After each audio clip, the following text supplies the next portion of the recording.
Hi, this is Majinoni, and here's my review for The X-Files meets 30 Days of Night. Now, I know most of you out there are probably going, what the hell, this is an abomination and it shouldn't happen.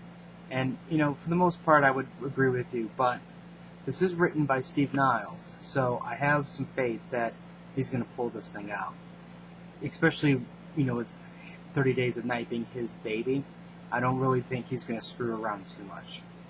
Now, this actually should have been last week, but when I think what happened was when I originally went into the store, what I saw on the shelf was this.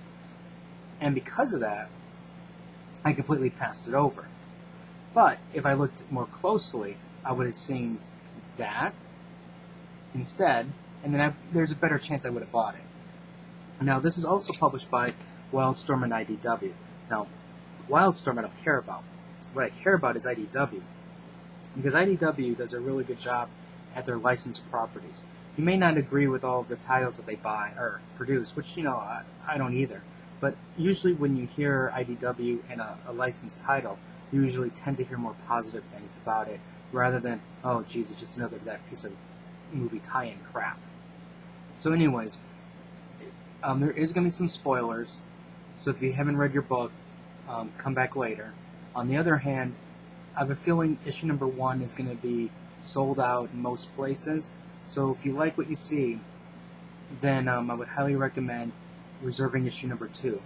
And then, because I think we're going to be in for a crazy ride on this. And especially when you have X-Files and then bloodthirsty vampires. This isn't like the normal vampires that they're used to.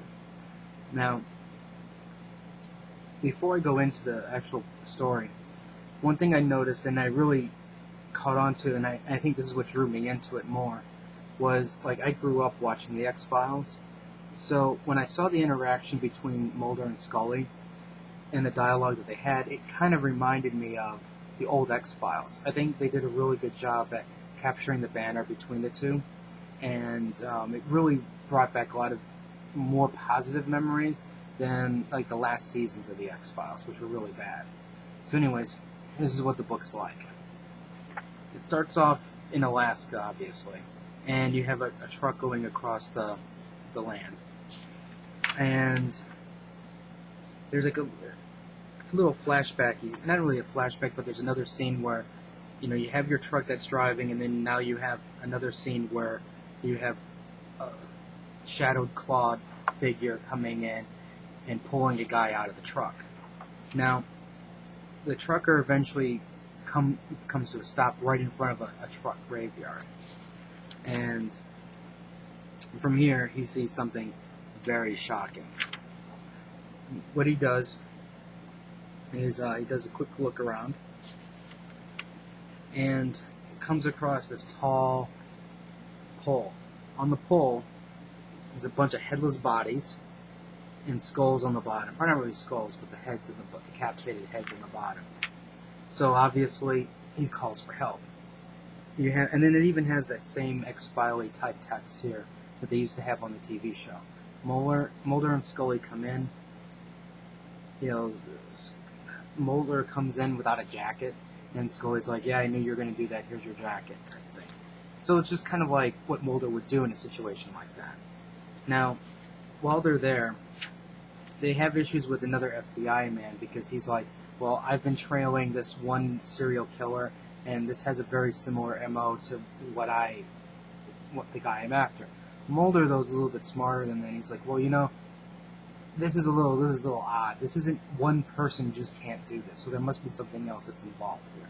Now, personally, I think they're both right. It's just that they just don't realize it's the tribe of vampires versus just a single person. Now, really think about it. This thing is kind of actually a really cool image, where it really presents, it's kind of like in a way, part of it's like an altar in a way, but another part is it's like a totem of fear. Because what you have here is an extremely high structure which can only be reached by a crane. And there's no cranes around. There's no tracks for cranes, there's nothing of that sort. And somebody would have had to have lifted these bodies up there and put them up there.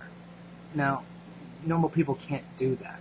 and normal people wouldn't take the time to do something like this. And when you start counting how many vehicles, how many bodies there are, it's not normal. You know what I mean? It's not like a normal serial killer. And in a way, it almost looked like the heads were like an offering to the bodies. Or, you know, I mean, I'm just playing around with it. I know that that's not really what it is. But, you know, just like if you looked at it from another point of view, you know, it's like a really weird, jacked up scene. Now, what's also complicating matters is not only is Mulder and the FBI guy in a pissing match as to who's right and who has jurisdiction and whatnot, but, you know, you also have to be really careful at how you take these bodies down, which is definitely a pain in the ass to do, considering it's so high up. And then you have to worry about it, you know, the bodies are all frozen, you have to make sure that nothing gets broken. Anyways, I'm going off on a tangent. Now, they go more about bringing the bodies down. And I just want to say this, I am kind of short-selling the interaction between these pages here. They really don't want to give away the story that much, but they really are providing a lot more depth as to who's involved, what's going on, what's their state of mind, and that I'm actually giving it credit for. Now, eventually, the truck driver who found this decides to go, you know, leave and go home. Now, for me, this is the part that kind of ruined the whole story, because I was really, really enjoying it up to this point. So, you know, he eventually ends up at his house, goes to his house, turns on the light, and I think all of you can expect what's on the next page. Vampires have beheaded their family and eating them for dinner. Now, when I saw this, to me, it was kind of like a very cliched ending. It's something that I've seen in other vampire stories. It's, I think this is also a scene in a different 30 Days of Night crossover. I mean not crossover with the movie tie-in, but there was another 30 Days of Night storyline that had this. And to me, I thought, for an example, all the art, I mean, it's very stylized art, granted, but I was really liking the art up until this point. And then when we got to here, there was just something about the way the vampires looked. I really didn't like it that much. On one hand, it looked like, what's his name, Bernie Weinstein, I think his name is. He's that guy who does all those really awesome, like Frankenstein and other types of horror-type comics. It kind of reminded me of that, but unfortunately, when it reminded me of that, it didn't do it in a positive way. While I really like his artwork, I don't think this kind of stood up to it, and that's why another reason why I was kind of turned off by it. It just also there's just a lot of problems. Like, you know, some of these vampires just don't look cool enough. Like when I remember watching 30 Days of Night, those vampires looked kick ass. But when I look at these guys, they're just like, I don't know, they just don't look terrifying enough. I guess is the right word. They didn't install fear in me. So this page was like a letdown, and this brought me down from my high of the book. By the way, you also do get a preview here at the end here, the Days of whatever it's called. I can't read it from upside down. But it's a 6-issue miniseries that they're doing. Anyways, what I can say is I really enjoyed it. And despite the last page, I have added this to my box, and I'm going to get the rest of them. I'm really hoping that the story takes off, which it looks like it's going to. I really want to see how the Mulder and Scully are going to handle these vampires. And I'm really hoping that from here it really does go on to some good things. If you have any questions or comments, feel free to leave them on the side. And what movie tie-in would you like to see 30 Days of Night crossover?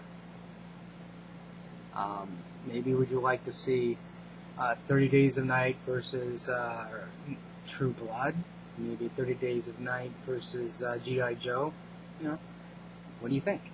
If you have any questions or comments, feel free to leave it on the side. Subscribe to the channel, and until